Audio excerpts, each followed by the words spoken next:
3절 말씀.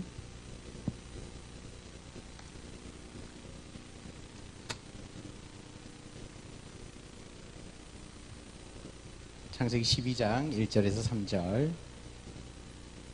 우리 말씀으로 지금 세 번째 하고 있죠. 우리 같이 한번 세 절 말씀을 읽습니다. 여호와께서 아브라함에게 이르시되 너는 너의 고향과 친척과 아버지의 집을 떠나 내가 내게 보여줄 땅으로 가라. 내가 너로 큰 민족을 이루고 내게 복을 주어 내 이름을 창대하게 하리니 너는 복이 될지라. 너를 축복하는 자에게는 내가 복을 내리고 너를 저주하는 자에게는 내가 저주하리니 땅의 모든 족속이 너로 말미암아 복을 얻을 것이라 하신지라. 아멘. 아멘. 말씀을 다 듣고 찬양합시다. 오늘 이 본문 말씀으로 세 번째 하나님 나라 세 번째 시간인데요. 오늘은 하나님 나라의 사명에 대한 이야기를 함께 나누겠습니다. 여러분, 하나님 나라는 하나님이 다스리는 통치권이라고 말했습니다. 하나님이 나의 삶을 다스리면 내 마음은 나는 이미 하나님 나라가 내 안에 이루어진 것이죠. 하나님이 우리 교회의 주인이 하나님이시면, 하나님이 우리 교회를 다스리시면 우리 교회는 이제 하나님 나라가 된 것이죠. 그래서 우리가 꼭 죽어서만 가는 곳 천국 하나님 나라의 개념을 가지고 있으면 지금 이야기하는 지금 현재 이 시점에서 내가 누리는 하나님 나라를 경험하기 쉽지 않아요. 그렇기 때문에 죽어서 가는 것도 분명 하나님 나라이지만 하나님은 우리에게 이 땅에 사는 날 동안 그 하나님 나라 천국을 맛보라고 우리에게 예수 그리스도를 보내주셨거든요. 그래서 그리스도가 오신 이후에는 우리가 이 땅 가운데서 얼마든지 하나님 나라를 우리가 경험하고 또 누릴 수 있습니다. 그래서 하나님 나라는 하나님의 다스리는 사람, 다스리는 공간, 통치를 받고 있다면 하나님 나라입니다. 그럼 그 하나님 나라의 국민은 어떻게 만들어지는가? 지난주에 말할 때 전적인 하나님의 은혜다, 그렇게 말씀드렸습니다. 전적인 하나님의 은혜로 하나님 나라의 국민이 될 수 있습니다. 그러면 하나님께서는 세상을 창조하시고 난 이후에 지금까지, 어쩌면 지금 앞으로도 계속 될지도 계속 되겠지만 이 세상 나라들 가운데 계속해서 이 하나님 나라를 세워가기를 원하세요. 하나님의 뜻은 이 하나님 나라가 온 세상에 편만한 겁니다. 그러니까 이 지구상 모두가 다, 우주 전체가 하나님 나라가 되는 것이 하나님의 뜻이에요. 그러니까 이 하나님 나라, 하나님이 다스리시고 온 열방과 민족들이 다 하나님의 다스림을 받고 하나님의 왕이심을 인정하면서 주권을 그분께 내어드리는 것, 그것을 하나님이 가장 기뻐하시겠죠. 그러나 이 세상에, 하나님 만드신 이 세상에 살고 있는 사람들이 그렇게 살아가지 못하는 거죠. 왜? 죄 때문에. 그래서 세상이 계속 죄로 물들고 하나님 끊임없이, 하나님은 우리에게 다가오시지만 우리는 죄 때문에 자꾸 멀어지고 있으니까 노아 홍수로도 심판하시고 바벨탑으로도 심판하셨지만 끝끝내 그 인간들이 하나님께로 돌아가지 못했습니다. 그래서 하나님께서 결단하시기를 이 세상 가운데 내 나라, 내 백성을 세워야 되겠다. 그래서 불러낸 사람이 아브라함이었습니다. 그 아브라함의 부르심도 전적인 하나님의 은혜입니다. 하나님 그 아브라함을 택하셨고요. 또 아브라함과 그의 후손들을 하나님 나라의 국민으로 계속해서 만들어가기를 원하셨어요. 그래서 아브라함과 이삭, 야곱, 요셉 거치면서 하나님 나라의 국민이 창세기에 보면 계속해서 늘어나고 있습니다. 그래서 창세기가 끝나갈 무렵쯤 되면 요셉을 통하여서 애굽으로 이주를 하게 된 아브라함의 후손이 한 70명에 이르렀다, 그렇게 성경은 기록을 하고 있습니다. 그러니까 창세기 상황 가운데는 하나님을 왕으로 인정하는 아브라함의 그 후손이 약 한 70명 정도라는 겁니다. 그 이후에 애굽으로 이주를 하고 또 오랜 시간이 지났습니다. 약 한 400년, 430년의 시간이 지나면서 출애굽을 할 때 보니까 성경은 장정만 60만이라고 말합니다. 그러니까 애굽에 머물러 있는 430년 동안 장정, 그러니까 남자만 60만. 이 장정은요, 남자 나이로 20세에서 60세까지 보통 전쟁에 참여할 수 있는 남성의 나이, 그리고 성경의 장정이라면 전쟁에 참여할 수 있는 남자를 뜻합니다. 그러니까 20살에서 한 60세 그 사이에 있는 장정이 몇 명이라고요? 60만 명.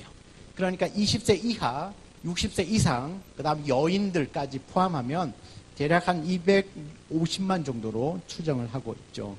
그러니까 이 민족들이 애굽에서 살면서 하나님 나라의 국민이 250만까지 늘어난 겁니다. 그러니까 70명으로는 나라라고 할 수 없잖아요. 그죠? 그러니까 너무 작은 숫자니까 하나님이 430년 동안 그것도 애굽이라고 하는 최고의 인큐베이터 안에서 이 백성들이 생육하고 번성할 수 있도록 철저한 보호하심 아래에 있어요. 여러분, 왜 애굽으로 이주한 것이 최고의 인큐베이터냐면, 여러분, 그 당시 세계 최강대국은 애굽입니다. 그 당시에 그 고대 사회에서 애굽을 따라올 나라가 없습니다. 그때는 아직 바벨론도 아직 생기기도 전이고, 조그마한 도시 국가일 정도, 뭐 아직 옆에 주변에 큰 나라들이 없고, 그 당시에 그냥 세계를 제패하는 오늘날 미국보다 더 막강한 힘을 갖고 있는 나라가 애굽이었습니다. 그리고 그 애굽 땅, 이집트죠, 이집트. 아프리카 이집트인데 그 애굽 땅 중에서 가장 살기 좋고 곡식이 잘 되고 비옥한 땅이 어디냐면 이스라엘이 머물렀던 고센 땅입니다. 그 고센 땅은 나일강 삼각주, 나일강 하류에 있어가지고요. 아주 넓은 평야가 있습니다. 우리도 김해 평야가 낙동강 하류에 있기 때문에 비옥하고 넓은 땅이 있잖아요. 그래서 거기는 논농사가 잘 되는데 마찬가지로 그 나일강 하류 지역에 아주 넓은 삼각주가 형성되어져 있고 거기는 애굽 사람들도 거기에서 나일강에서 고대 문명의 4대 문명의 발상지이기도 한데 그 중에 최고로 비옥한 땅이 고센 땅인데 이 요셉 때문에 애굽이 7년의 흉년을 넘어서잖아요. 다 아시죠? 넘어서니까 그것 때문에 바로 왕이 너무너무 기뻐서 그의 가족들, 이주해온 70명의 가족들을 고센 땅에 살아라. 그렇게 했어요. 그 고센 땅에서 최강대국의 보호를 받으면서 아무 걱정 없이 430년 동안 그냥 애만 나오면 됐습니다. 그래서 종족이 그냥 기하급수적으로 늘어난 거죠. 점점 많아져요. 그래서 출애굽기 1장에 가면 이 애굽의 바로왕이 걱정하는 게 뭡니까? 저 민족들 가만히 놔뒀더니 이 민족이 자기들 나라의 백성보다 더 많아지는 거야. 그래서 그때부터 이제 심한 노역을 시키고 종으로 이제 부르기 시작하는 거잖아요. 국민들의 숫자가 많으면 아무래도 위협적이니까 그들을 다스릴 수 있는 좋은 방법은 그냥 종으로 부리는 거죠. 그래서 그 애굽이라고 하는 거대 제국의 나라에서 인큐베이터 안에서 430년 동안 이스라엘은 진짜 한 나라를 이룰 만큼의 민족이 형성이 되어지는 겁니다. 여러분, 이거는 굉장한 하나님의 섭리입니다. 창세기와 출애굽기 사이에 430년의 긴 시간이 있는데 그 기간 동안에 그럼 아무런 역사가 일어나지 않는 것이 아니라 하나님은 하나님 나라의 백성들을 만들고 계셨던 겁니다. 가장 안전하고 가장 좋은 땅, 좋은 환경에서 그렇게 생육하고 번성할 수 있도록 하신 것이죠. 그러니까 하나님 나라가 이 세상 가운데서 진짜 나라가 되어서 영향력을 미칠 만큼의 백성의 숫자를 그곳에서 만들어 가시는 것이죠. 여러분, 그러면 하나님께서 왜 이 땅 가운데 하나님 나라를 세우시고 또 하나님 나라를 세워서 계속해서 그 민족들이 번성하기를 원하시는가? 그러니까 하나님 이 세상 나라들 가운데 이스라엘이라고 하는 한 민족을 선택하셔서 왜 그 민족을 사용하시는가? 거기에 대한 이유는 너무나 분명합니다. 여러분, 오늘 이 2절, 우리 12장 2절 말씀 여기를 한번 보시면요. 내가 너로 큰 민족을 이루고 내게 복을 주어 내 이름을 창대하게 하리니 너는 뭐라고요? 복이 될지라. 3절을 같이 읽어볼까요? 너를 축복하는 자에게는 내가 복을 내리고 너를 저주하는 자에게는 내가 저주하리니 땅의 모든 족속이 너로 말미암아 복을 얻을 것이라 하신지라. 여러분, 세상 속에서 하나님 나라의 백성으로 구별하여 세우신 이유는 너는 복이 될지라. 복이 될지라. 이 세상 속에서 복이 되어서 땅의 모든 족속이 그 하나님 나라 국민들로 말미암아 복을 얻는 겁니다. 저와 여러분은요, 하나님 나라의 국민으로 선택을 받은 사람들입니다. 믿으십니까? 여러분, 그렇다면 우리는 뭐가 되어야 됩니까? 복이 되어야, 복이 될지라. 복이 되어야 합니다. 그냥 복덩어리인 거죠. 우리 주변에 많은 사람들은요, 나로 인하여서 복을 받아야 합니다. 세상 사람들은 복이 뭔지 모르잖아요. 그저 그들의 유익, 자기들이 좋아하는 것만을 구하며 살아가고 있는데 그 사람들에게 참된 복이 무엇인지, 하늘로부터 내려오는 신령한 복이 무엇인지를 전해주어야 한다는 이야기죠. 복이 된다는 건 바로 그겁니다. 진짜 복이 무엇인지를 알려주는 겁니다. 하나님은요, 우리가 복덩어리가 되라고 우리를 부르신 줄 믿습니다. 하나님 나라 백성은 바로 이 세상 가운데서 복덩어리로 살고 영향력을 미치는 거예요. 아브라함을 부르시고 또 아브라함을 축복하시면서 그에게 주신 사명은 바로 이 복덩어리, 복의 통로로 쓰기 위해서입니다. 우리 하나님 나라 백성의 제일 첫 번째 사명은 복의 통로가 되어야 합니다. 나 때문에 복을 받고 나 때문에 유익을 보는 사람들이 있도록 하라는 이야기입니다. 그런 삶을 살라는 이야기죠. 여러분, 복의 통로로 쓰임받은 아주 유명한 모델 한 명이 있어요. 성경 안에. 가장 좋은 모델이 요셉입니다. 요셉. 여러분, 요셉은요, 형들의 미움을 받았죠. 죽을 뻔하다가 구사일생으로 살아서 종으로 팔려갑니다. 팔려가는 데가 어디냐? 애굽의 보디발 장군, 애굽의 친위대장 보디발 장군의 집에 종으로 팔려갑니다. 이런 보디발이 요셉을 보았을 때 하나님께서 요셉과 함께 하심을 보게 됩니다. 이것도 이상하지 않습니까? 보디발이 요셉을 볼 때 하나님이 함께하는 것을 보디발이 봤다는 겁니다. 보디발이 누굽니까? 애굽의 군대 장관이잖아. 친위대장. 요즘 말로 하면 수방사 사령관 중 되겠네요. 아닌가? 경호대장인가? 아니, 그쯤 될 겁니다. 그러면 그 보디발은 하나님을 알까요, 모를까요? 당연히 모르겠죠. 그런데 오늘날 말하면 불신자가 요셉을 봤는데, 요셉은 누가? 요셉이 믿는 하나님이라고 하는 신이 함께하는 것 같다는 거죠. 그러니까 오늘 우리가 사람들이, 저기 길거리 가는 사람들이 여러분 이렇게 쳐다보면서 와, 저 사람에게는 하나님이 함께하는 것 같네? 이렇게 보인다는 겁니다. 이건 놀라운 고백입니다. 보디발이 요셉을 보니까 자기는 여호와가 누구인지는 모르지만 요셉이 믿는 여호와라고 하는 신이 그 요셉하고는 함께하고 있는 것 같아. 그것을 누가 본다는 거죠? 불신자가 본다는 거예요. 불신자인 보디발의 눈에 보인다는 거죠. 그래가지고 이 보디발은 요셉을 자기 가정의 가정총무로 삼습니다. 그리고 자기의 모든 소유를 관할할 수 있도록 합니다. 그런데 이때에 성경은 이렇게 기록을 해요. 창세기 39장 5절인데 뜰 거예요. 짠! 안 뜨는군요. 굉장히 중요한 구절인데 우리 한번 찾아볼까요? 39장 5절. 떴네요. 오케이. 자, 같이 읽어보겠습니다. 시작. 그가 요셉에게 자기의 집과 그의 모든 소유를 주관하게 한 때부터 여호와께서 요셉을 위하여 그 애굽 사람의 집에 복을 내리심으로 여호와의 복이 그의 집과 밭에 있는 모든 소유에 미친지라. 계속 띄워놓으세요. 지우지 말고. 네. 보시죠. 그가 요셉에게 자기 집과 그 모든 소유를 주관한 때부터, 맡길 때부터 여호와께서 누구를 위하여? 요셉을 위하여 그 애굽 사람의 집이면 누구가? 보디발이죠. 보디발의 집에 복을 내리는 거예요. 지금 보디발은 하나님을 모르고 섬기는 자가 아니기 때문에 복을 어떻게 받아야 될지 모르는 사람이죠. 그런데 하나님은 그 요셉을 위하여서 누구에게? 요셉과 같이 살고 있는 그 보디발의 집에 복을 주시는 거예요. 그래서 하나님의 복이 그의 집과 밭에 있는 모든 소유에 미치는 거예요. 이 보디발이 복을 받는 건 누구 때문에 받는 거죠? 요셉 때문에 받습니다. 하나님은 보디발 장군의 집에 왜 복을 주셨죠? 누구 때문에? 요셉 때문에. 하나님은 요셉 때문에 보디발 장군의 집에 복을 주시고 보디발 장군은 누구 때문에 복을 받습니까? 요셉 때문에. 여러분, 이게 복의 통로로 쓰임받는 사람입니다. 하여튼 우리 믿음의 사람들이 들어가면 그곳이 변화가 일어나야 돼요.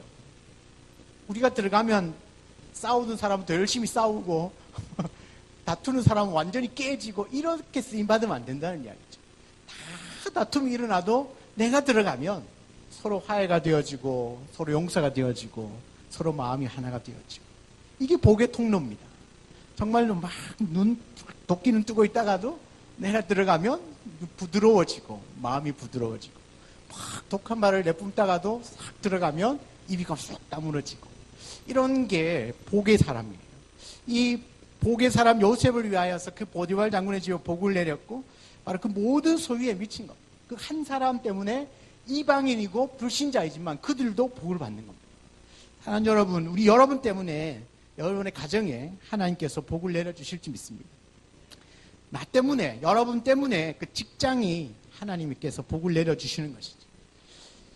여러분, 회사가 잘 되면 어깨에 힘 빡 주고 사장님 찾아가서 왜 이 회사가 잘 되는지 아시냐고, 그 원인이 뭐냐고, 그리고 대답을 잘 못하시거들랑 하나님을 믿는 나 때문이라고 그렇게 얘기하시면 안 됩니다. 속으로 그렇게 얘기했다가는 좀 이렇게 돌봐드릴 수가 있습니다. 그러니까 속으로 생각하시라. 속으로 하나님을 믿는 나 때문에 하나님이 우리 회사에 복을 주시는구나.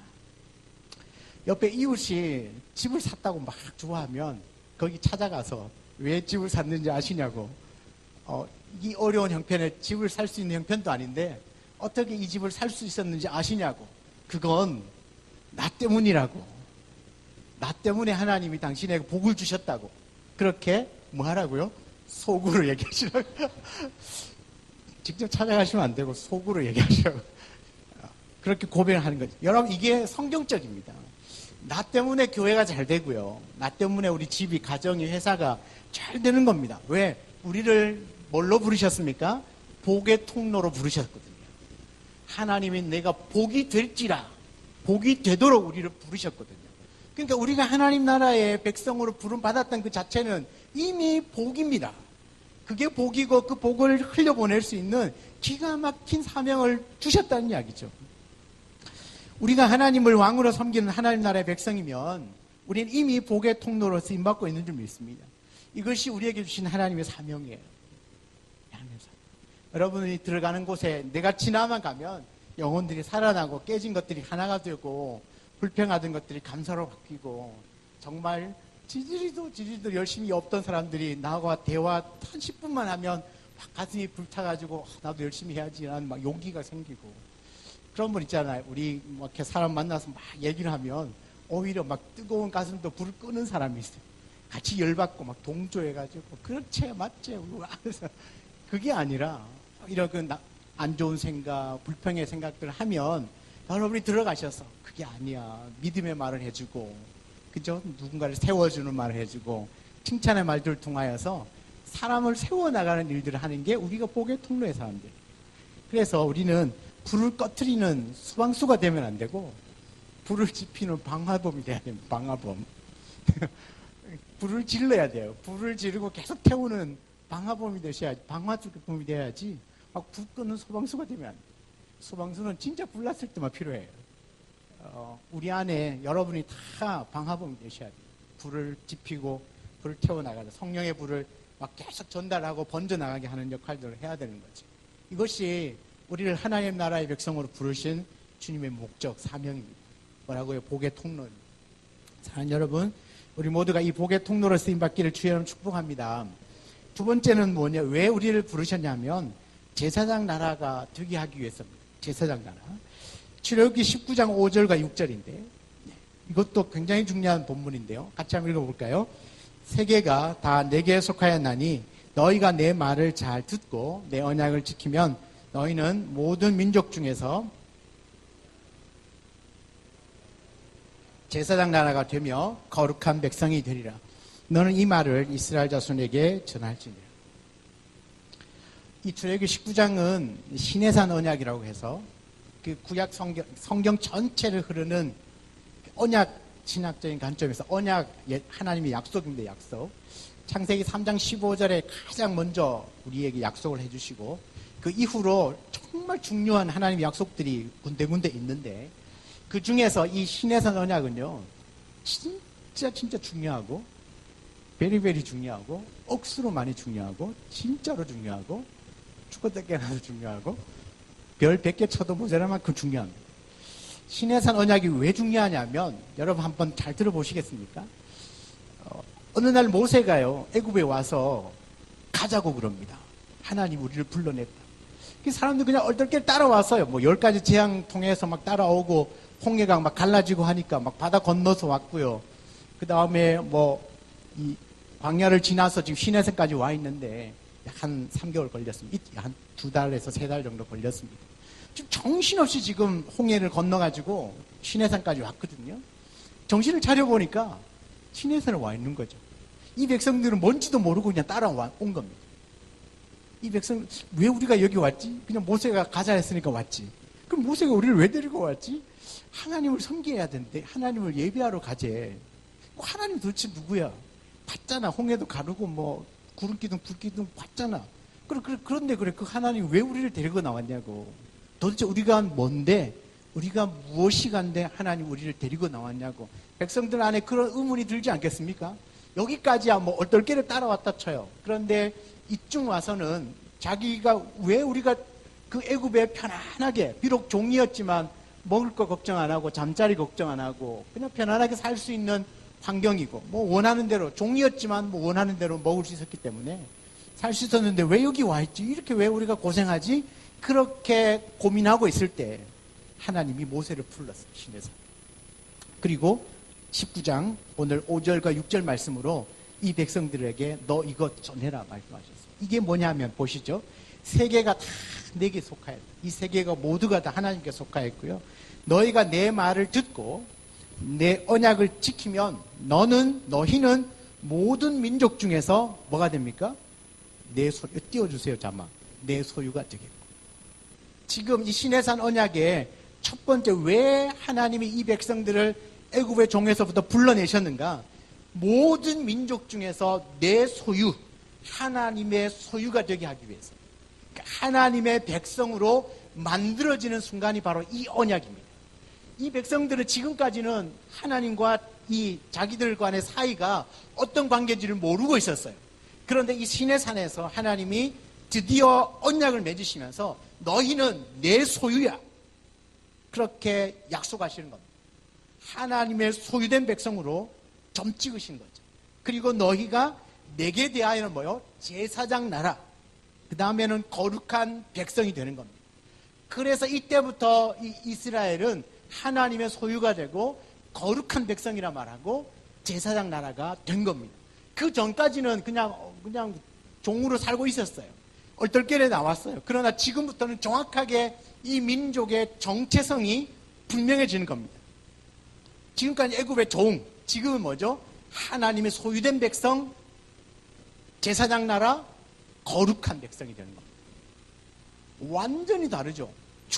종이었다가 하나님의 소유가 되고 제사장 나라가 되고 거룩한 백성이 되는 겁니다.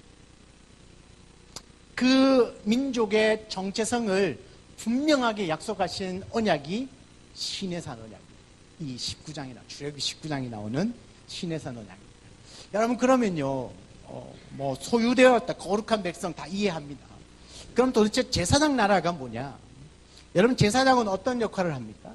쉽게 이야기하면 그 하나님께 제사를 드릴 때 그 사람과 하나님 사이에 그 연결고리 역할을 합니다. 중보자 역할을 하죠. 사람들이 재물을 가지고 오면 제사장이 그 재물을 처리하고 해서 하나님께 가지고 들어가서 대신해서 제사를 드립니다. 그러니까 일반 백성들이 하나님께로 나아가고 하나님을 만나려면 누구를 거쳐야 합니까? 제사장을 거쳐야 합니다. 누구든지 제사장을 거쳐야 합니다. 그러면 하나님께로 가고 하나님을 알려면 반드시 필요한 사람이 제사장입니다. 자, 그런데 이 개념을 알고 계시죠? 그러면 우리가 이 세상 나라들 중에서 우리가 제사장 나라가 된다는 건 뭘까요?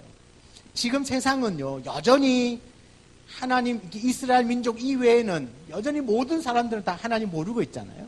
지금 이 지구상에 지금 현재만 봐도요, 기독교 인구가 이렇게 있지만 뭐 세계의 3분의 1이라 칩시다. 그러면 3분의 2는 여전히 하나님을 모르고 있죠. 그러면 이 모르고 있는 3분의 2가 하나님을 알고 하나님을 예배하려면 누가 필요하다는 얘기예요? 우리가 필요하다. 제사장 나라로 삼은 우리가 필요하다는 얘기죠. 이게 제사장 나라가 되게 하는 이유입니다. 하나님이 이스라엘 민족을 이스라엘이라고 하는, 다시 말하면 하나님 나라를 이 세상 나라 가운데 세운 이유가 여기에 있습니다. 왜요? 하나님 나라의 백성들을 통하여서 다른 모든 사람들이 하나님을 알아가고 하나님께 나아올 수 있도록 만들기 위하여 제사장 나라를 세웠다는 겁니다. 그러니까 우리는 이 세상 속에서 제사장의 역할을 감당해야 하는 겁니다. 이것이 우리에게 주신 사명입니다. 여러분, 죄 때문에 하나님께 나아갈 수 없는 사람들에게 하나님께 나아갈 수 있도록 그 길을 제시해 주어야 하죠. 세상 모든 민족이 하나님을 알고 하나님을 예비할 수 있도록 도와주는 역할을 먼저 하나님 나라의 백성된 저와 여러분이 감당해야 될 사명이라는 이야기.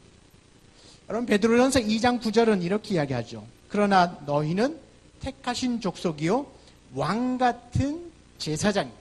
왕같은 제사장들이다. 뭐라고 말하죠? 우리가 너희가 왕같은 뭐라? 제사장이라고 말합니다. 그러니까 이미 나는 뭐요? 제사장인 거예요. 거룩한 나라에 그의 소유된 백성이니, 그럼 그 제사장이 하는 역할은 이는 너희를 어두운 데서 불러내어 그의 기이한 빛에 들어가게 하신 이의 아름다운 덕을 선포하게 하려 하십니다. 여러분, 여기서 너희를 어두운 데서 불러내어 그 기이한 빛에 들어가게 하신 이가 누구입니까? 하나님 아닙니까? 하나님. 그 하나님을 뭐요? 하나님의 아름다운 덕을 선포하게 하기 위하여 우리를 제사장으로 부르셨다는 이야기입니다. 그러면 우리가 제사장으로 부름받은 하나님 나라의 백성이라면 내가 해야 할 일이 뭘까요? 그 하나님의 아름다우심을 선전하는 것이죠. 하나님의 아름다우심을 선포하는 겁니다. 이것이 하나님의 백성들의 사명입니다. 곧 신약 교회의 사명이기도 합니다. 이건요, 저는 싫은데요. 저는 하기 싫은데요. 해도 어쩔 수가 없습니다. 하나님 나라의 백성으로, 하나님의 소유된 백성으로, 거룩한 백성으로 부름을 받은 사람이라면 모든 사람에게 다 부여되어진 사명이 바로 제사장의 사명입니다. 여러분, 우리 이 땅에서 반드시 제사장 나라가 되어야 합니다. 제사장이 되어야 합니다. 그러면 이 세상 가운데서 어떻게 그러면 그 제사장 나라의 사명을 감당할 수 있을까? 그건요, 분명히 우리에게 말씀해 주시는 말씀이 있는데, 좀 전에 출애굽기 19장 5절과 6절 말씀을 봤는데요. 처음 시작은 이렇게 합니다. 너희가 내 말을 듣고 내 언약을 지키면, 내 말을 듣고 내 언약을 지키면 너희는 모든 민족 중에서 내 소유가 되고 제사장 나라가 될 것이다. 여러분, 그럼 우리가 제사장 나라로서의 사명을 감당하기 위해서는 무엇이 필요하다는 이야기입니까? 내 말, 하나님의 말을 듣고 그 언약, 약속을 지키는 것이 필요하다.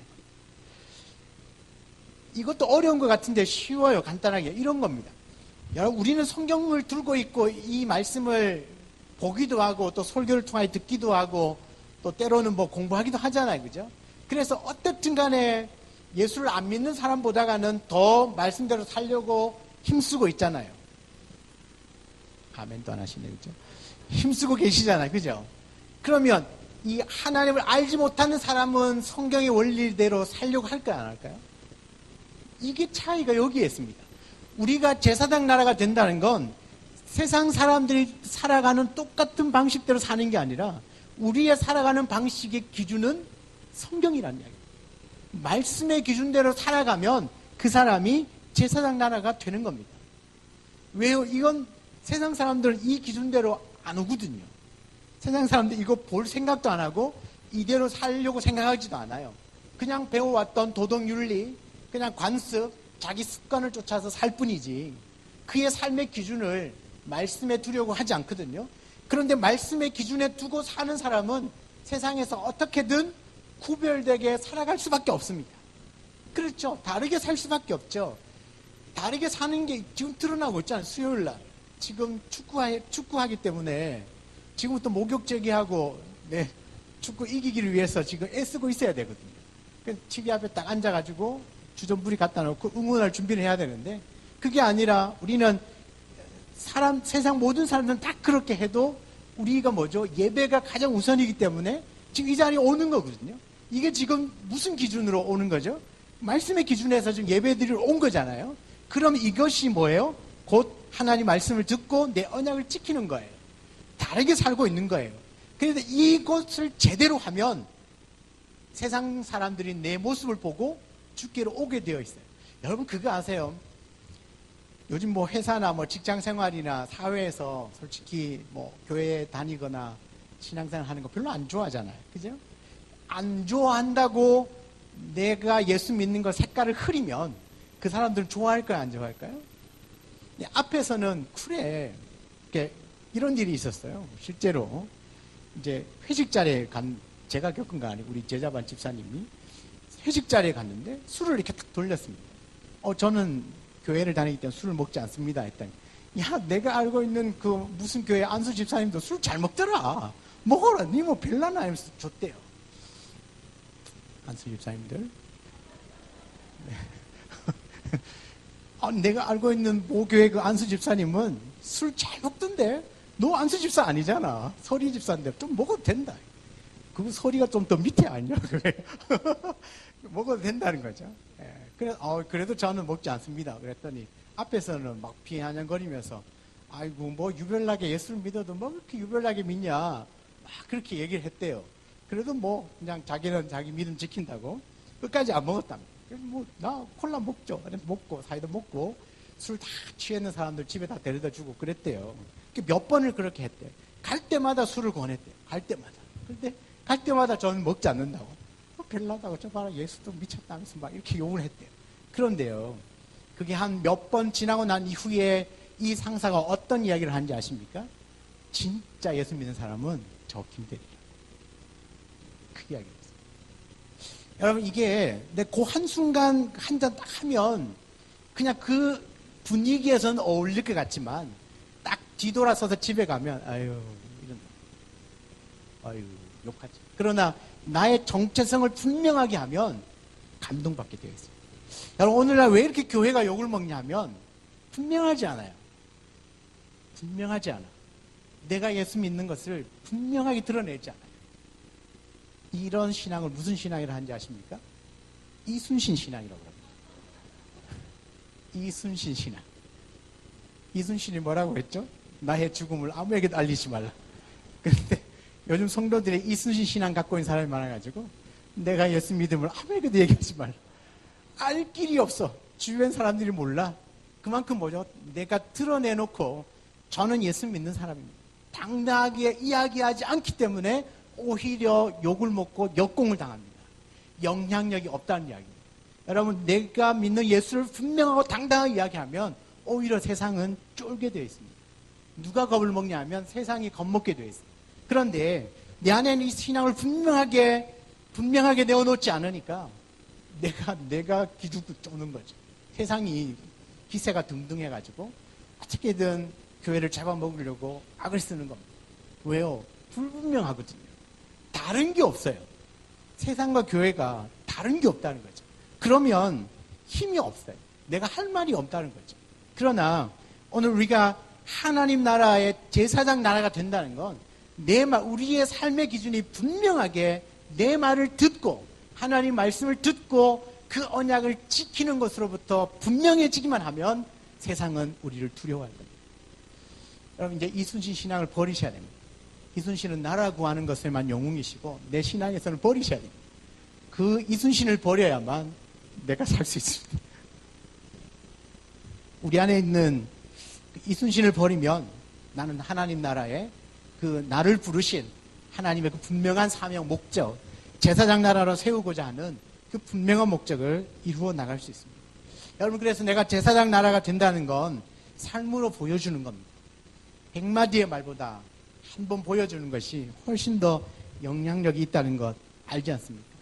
하나님을 왕으로 모시고 있다는 것, 하나님이 내 삶의 기준이라는 것, 내가 가장 사랑하는 분이 하나님이라고 하는 것, 세상이 아무리 변화해도 모든 사람이 손가락질하여도 내 신앙에 내 마음의 그 깊은 곳에서 나는 죽을 때까지라도 하나님 말씀하시면 난 그대로 믿는다. 세상에 과학이 변해가지고요. 요즘은 뭐 오만 이야기가 다 나와요. 뭐 과학적 진화론 또 뭐 이렇게 바뀌어가지고 무슨 진화론 무슨 진화론 얘기를 해요. 창조적 진화론 뭐 이런 이야기도 하고 하는데 이거 이야기하면 또 길어지고 하여튼 삶으로 보여줘야 합니다. 그러니까 세상이 아무리 바뀌고 누가 뭐라 해도 나의 분명한 믿음과 나의 삶의 기준은 말씀이 되는 것이죠. 그것을 보여주게 되면 오히려 사람들이 더 두려워하는 것입니다. 더 떠는 것이죠. 그냥 쉽게 우습게 여기지 않게 된다는 이야기입니다. 제가 군대를 갔을 때 우리 중대 안에 아직도 이름 기억하는데, 이름 뭐 여기 없으니까 얘기해도 될 것 같아요. 김종이라고 하는 사람이 있어요. 김종. 이름은 종이에요. 그래서 김종 하면 늘 딸랑딸랑 이렇게 얘기했었어요. 김종인데, 그 친구는 제 동기였는데, 동기인데 저보다 한 일주일 빨리 부대에 들어왔어요. 동기인데 모태신앙이었습니다. 제가 걔 때문에 굉장히 힘들었습니다.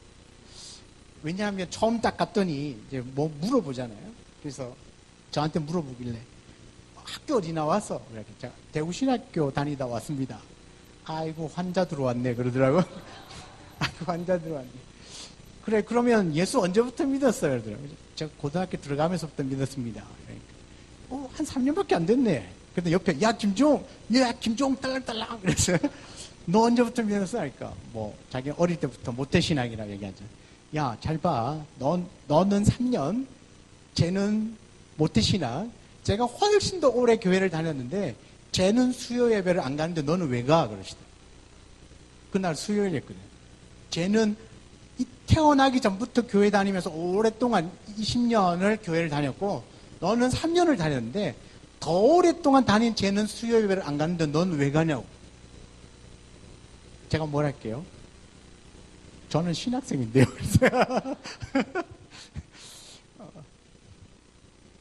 그래서 끝까지 두 사람이 비교되면서 제가 핍박을 받았어요. 얼마나 핍박을 받았냐면 수요일 날 교회 갔다 오면 바로 옥상으로 끌려 올라가서 맞았어요. 주일날 교회 갔다 오면 바로 끌려 올라가서 맞았어요. 그렇게 한 3개월을 맞았습니다. 정기적으로. 그냥 예배 가는 것 때문에 그냥 연락에 맞고 내려오고 연락에 맞고 내려오고 그렇게 한 3개월을 했더니 그 다음에 무슨 일이 있냐면 저희들이 부대에 훈련을 나가면 월요일 날 새벽 4시에 출발합니다. 서울에 있는 부대라 막히기 전에 새벽에 서울을 통과해야 되기 때문에 새벽 4시나 2시쯤에 나갑니다. 그러면 주일날은 하루 종일 잡니다. 운전하다 졸면 안 되기 때문에 자다가 깨워서 밥 먹이고 자다가 깨워서 밥 먹입니다. 그렇게 운전병을 재우고 9시, 저녁 9시 일어나서 차 시동 걸고 준비해서 새벽 2시에 출발하거든요. 그럼 주일날 교회를 못 가잖아요. 제가 한 3개월을 맞고 나니까 우리 구참이 뭐라고 얘기하냐면 제 교회 보내라고 그래요. 잠자고 훈련 준비를 해야 되는데 아침부터 쟤는 교회를 보내라. 근데 쟤는 김종은 어떻게 됐을까요? 네. 쟤는 병장이 돼도 못 갔습니다. 네. 제대할 때 다 돼도 교회를 못 갔습니다. 저는 거기에서 이제 분명하게 제가 경험한 것이니까 분명하게 하는 건 내 정체성만 분명히 밝혀도 오히려 주변 사람들이 겁먹습니다. 진짜. 저는 그 부대 안에서 그 3개월 맞고 나니까 그다음부터 저를 무시하는 사람이 아무도 없었습니다. 그리고 오히려 저에게 찾아와서 기도해달라는 사람이 생겼어요. 저희 부대 온 차량, 저희 중대가 차량이 한 80대가 있습니다. 굉장히 큰 차입니다. 버스보다 조금 큰 차들입니다. 다들. 그래서 그게 너무 큰 차기 때문에 이제 시내를 지나가다 사고가 나면 우리 차는 멀쩡합니다. 페인트도 잘 안 벗겨집니다. 그런데 승용차는 거의 찌그러지고요. 뭐 웬만하면 그냥 박살납니다. 큰 차기는 굉장히 조심해야 되거든요. 우리 그 이 차량을 담당하는 수송관이 늘 훈련 나가기 전에 저보고 기도를 시켰습니다. 네가 기도해야 우리 부대 사고가 안 난다. 그분 교회 안 다니시는 분인데도 굉장히 믿음이 있었던 것 같아요. 그래서 훈련 나갈 때마다 기도했습니다. 기도를 시키고 출발했습니다. 실제로 진짜로 제가 제대할 때까지 조그마한 사건 한 건도 안 생겼습니다. 오히려 그 주변 사람들이 더 두려워하고 그냥 얕잡아 보지 못하는 그런 사람이 되더라고요. 그래서 여러분 우리가 하나님 나라의 제사장, 하나님 나라, 제사장 나라가 된다는 건 바로 이런 겁니다. 우리의 삶으로 보여주는 겁니다. 삶으로 보여주는 것만큼 능력 있는 것이 없어요. 여러분 내가 옆에 사람 누가 야 오늘 날씨 좋은데 등산 가자 주일날 그래 그 사람 내 교회 가는 거 숨기려고 등산 따라간다고 그 사람이 좋아할 것 같습니까? 안 좋아합니다. 오히려 뒤에서 아이고 교회 안 가나? 교회 다녀도 뭐 주일날 잘 빼먹네. 그래서 오히려 더 우습게 여기죠. 우리의 그 다음부터 교회 가자. 예수 믿으면 좋다 하면, 아이고, 뭐 그리 좋으면 주일날 빼먹고 등산 가냐. 막 이러고 있다. 오히려 더 말이 안 먹히는 거야. 그런데 철저하게, 내가 신앙관리 철저하게, 옆에 이웃과의 사랑의 관계를 철저하게 하면, 오히려 끌려오듯이, 마지못해서라도, 정말 한마디 딱 던지면, 안 오면 안 될 것 같은 그런 느낌, 죽을 것 같으니까. 저분이 오라 하면 안 갔다가는, 거절했다가는, 혹시라도 가다가 차 사고 나면 어떡하지? 뒤로 넘어졌는데 코 깨지면 어떡하지? 막 이런 불안한 마음이 들어가지고 따라올 수밖에 없어요. 저는 실제로 그런 거 굉장히 많이 봤거든요. 툭 지나가다가 오라 했는데 안 오면 죽을 것 같아가지고 왔대요. 그래가지고 그 사람이 이야기를 하면 뭔가 이렇게 강력한 힘이 있어가지고 말 안 들었다가는 어디 괜히 막 암 걸릴 것 같고 막 이래가지고 이거 오게 됐다고 그렇게 가능하시더라고요. 그게 뭐냐 하면 그의 삶이 뭐죠? 하나님의 말씀, 내 말을 듣고 그 언약을 지켜내기만 해도 세상은 두려워 떱니다. 여러분 어떻게 사시겠습니까? 내가 하나님 말씀 듣고 말씀 지켜나가는 것이 우리의 행복 아닙니까? 우리는 우리의 행복을 위하여 그렇게 살았는데 세상은 오히려 그것을 두려워 떨다는가? 그런데 여기에서 희미해지기 시작하면 우리는 제사장의 역할도 감당도 안 되고 한 영혼 구원하는 것도 힘들어집니다. 사랑하는 여러분, 세상 사람들과 동일한 방식으로 산다면 절대로 제사장 나라가 될 수 없습니다. 우리는 다른 방식으로 살아야 합니다. 그 다른 방식의 기준이 뭐겠습니까? 내 말을 듣고 내 언약을 지키며 하나님 말씀을 붙들고 그 말씀대로 살아내는 겁니다. 저와 여러분을 하나님 나라의 백성으로 부르신 이유는 너무나 분명합니다. 그 첫 번째 이유가 복의 통로로 살려고, 복의 통로가 되라고 부르셨습니다. 두 번째는 제사장 나라가 되라고 부르셨습니다.